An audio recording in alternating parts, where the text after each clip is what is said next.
नमस्कार दोस्तों, छत्तीसगढ़ चुनावी साल में प्रवेश कर चुका है। 3 जनवरी 2024 को मौजूदा यानी छत्तीसगढ़ की 5वीं विधानसभा का कार्यकाल खत्म हो जाएगा। उससे पहले 6ठी विधानसभा के लिए चुनाव होंगे। पिछली बार की तरह ही इस बार भी नवंबर में ही चुनाव होने मुमकिन है और दिसंबर तक नई सरकार बन जाएगी। भूपेश बघेल छत्तीसगढ़ में वापसी कर दोबारा मुख्यमंत्री बनने के लिए पूरी कोशिश कर रहे हैं, लेकिन उनकी राह इतनी आसान नहीं है। कुछ बड़ा तबका जो उनका खेल बिगाड़ सकता है, उसे खुश करने के लिए भूपेश बघेल के पास आखिरी मौका था 2023-24 का बजट। भूपेश बघेल का इस कार्यकाल का ये आखिरी बजट था। क्या भूपेश बघेल उस तबके का ख्याल रख पाए और क्या वाकई उन्होंने छत्तीसगढ़ की जनता को वो सब कुछ दिया जो वो दे सकते थे? चलिए इसी पर नजर डालते हैं, तो ये वीडियो आप अंत तक जरूर देखिएगा। दोस्तों, किसी भी सरकार का बजट उसकी मौजूदा प्राथमिकताओं के साथ साथ भविष्य का विजन भी पेश करता है। चुनावी साल में बजट में भूपेश बघेल कुछ बड़े ऐलान करेंगे, कुछ बड़े तोहफे देंगे, खासकर अपने सबसे तगड़े वोट बैंक को खुश करने के लिए पिटारा जरूर खोलेंगे और टैक्स का बोझ नहीं डालेंगे।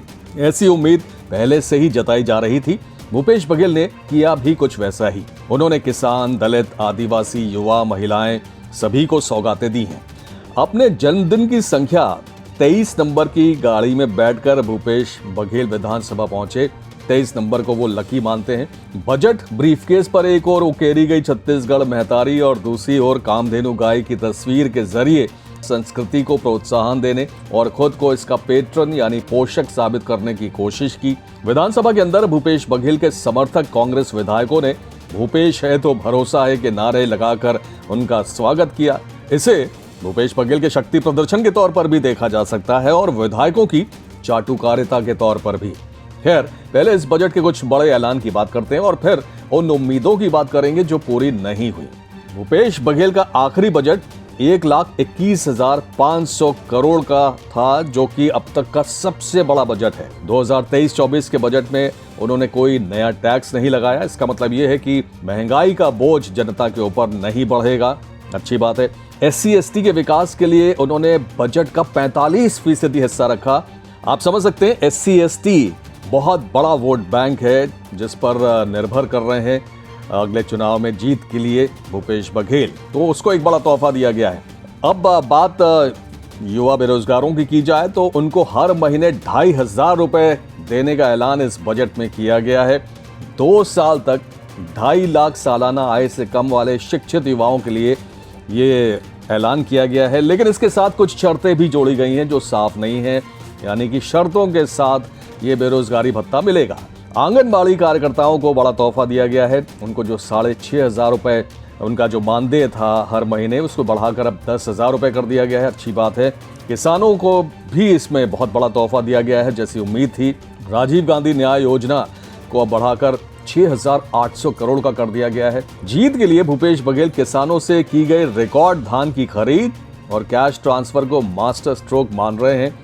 इसीलिए राजीव गांधी किसान न्याय योजना को बढ़ाया गया है, यानी 6,800 करोड़ का इस बार किया गया है। सामाजिक सुरक्षा के तहत पेंशन राशि 350 रुपए से बढ़ाकर 500 रुपए कर दी गई है। दोस्तों, भूपेश बघेल ने ज्यादातर वर्गों को सीधे पैसे का लाभ पहुंचाने की कोशिश कर उन्हें लुभाने की कोशिश की है। ज्यादातर वर्ग के मानदेय बढ़ाए गए हैं। इसके अलावा कुछ घोषणाएं भविष्य के लिए की गई हैं, जिनका फायदा जब वो धरातल पर उतरेंगी तब मिलेगा। वो भी तब जब भूपेश बघेल दोबारा जीत कर आएंगे। जैसे कि 101 नए स्वामी आत्मानंद अंग्रेजी स्कूल खोलना, 4 नए मेडिकल कॉलेज खोलना, 6 नए गर्ल्स कॉलेज खोलना, रायपुर में विश्व स्तरीय बैडमिंटन अकादमी खोलने का ऐलान, दुर्ग से नवा रायपुर के लिए लाइट मेट्रो सेवा, इंडस्ट्रियल पार्क खोलना, नवा रायपुर एयरपोर्ट के पास एयरो सिटी की स्थापना। इसके अलावा भी बजट में बड़े ऐलान किए गए हैं, जैसे कि सभी सरकारें चुनावी वर्ष में करती हैं। इनमें इंफ्रास्ट्रक्चर के विकास पर व्यय बढ़ाने का ऐलान है। कई दूसरी योजनाओं का भी ऐलान किया गया है। हिंदुओं की भावनाओं का ध्यान रखते हुए राम वन गमन पथ के लिए 2 करोड़ रखे गए हैं। चलिए दोस्तों, अब बात करते हैं कि भूपेश बघेल इस बजट में क्या नहीं दे पाए। सबसे बड़ी निराशा अनियमित संविदा और दैनिक वेतन भोगियों को ही है, जिनके नियमितीकरण के लिए कोई ऐलान इस बजट में नहीं किया गया है। आपके बहुत सारे कमेंट मैं पढ़ता हूं, उसमें नियमितीकरण को लेकर अक्सर आप लोग बातें करते हैं। कांग्रेस ने भी पिछले बार वादा किया था, लेकिन वो पूरा नहीं हुआ है। इसके अलावा 100 यूनिट तक घरेलू बिजली निःशुल्क दे सकते थे भूपेश बघेल अगर चाहते, क्योंकि आपने देखा होगा कांग्रेस अब जिस राज्य में चुनाव के लिए जा रही है वहां फ्री बिजली देने का वादा कर रही है। और राजस्थान के बजट में तो इस बार सीएम अशोक गहलोत ने यह ऐलान भी कर दिया है। भूपेश बघेल भी ऐसा कर सकते थे जिसका बड़ा फायदा छत्तीसगढ़ की जनता को होता। तो क्या माना जाए कि आने वाले चुनाव के लिए इसको रख दिया गया और कांग्रेस के घोषणा पत्र में ये देखने को मिलेगा, ये आप आगे ही पता चलेगा। उज्ज्वला योजना के तहत 500 रुपए में गैस सिलेंडर दिया जा सकता था ताकि महंगाई का भार छत्तीसगढ़ की जनता पर थोड़ा कम होता। मोदी सरकार को कोसने से ही काम नहीं चलेगा। अशोक गहलोत से सीख लेनी चाहिए थी भूपेश बघेल को, जहां अशोक गहलोत ने इस बार सिलेंडर के दाम 500 रुपए कर दिए हैं राजस्थान में। सामाजिक सुरक्षा पेंशन तो बढ़ाई है भूपेश बघेल ने, लेकिन इसे कम से कम 1000 रुपए करना चाहिए था। भूपेश बघेल ऐसा कर सकते थे, केवल 150 रुपए बढ़ाकर एक तरह से खाना पूर्ति की गई है। छत्तीसगढ़ महतारी के नाम पर कम से कम महिलाओं को रोडवेज की बसों के किराए में 50% की छूट दी जा सकती थी। राजस्थान सरकार ने ऐसा करने का ऐलान किया है। दोस्तों, भूपेश बघेल 2500 का बेरोजगारी भत्ता देने के बजाय युवाओं को नौकरी देने का उपाय करते तो ज्यादा अच्छा होता। नए रोजगार को लेकर बड़ा ऐलान नहीं किया गया है। संविदा कर्मियों को नियमित करने की बात करते तो अच्छा होता। इसके अलावा बेरोजगार युवाओं के लिए प्रतियोगी परीक्षाओं के लिए कोई फीस नहीं लिए जाने का ऐलान किया जा सकता था, जैसा कि राजस्थान ने किया है। छात्रों को सरकारी बसों में एक निश्चित दूरी के लिए निःशुल्क यात्रा का ऐलान किया जा सकता था। ये बेरोजगार युवाओं के लिए एक बहुत बड़ी मदद होती। ऐसा करके भूपेश बघेल युवाओं को सीधा फायदा पहुंचा सकते थे।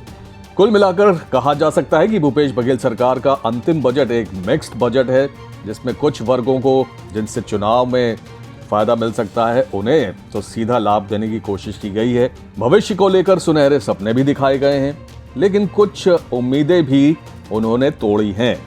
भूपेश बघेल ने इसे भरोसे का बजट कहा है और खूब जोर शोर से उसका प्रचार भी किया गया। आपने देखा भी होगा, विज्ञापन भी इस तरह के छापे गए।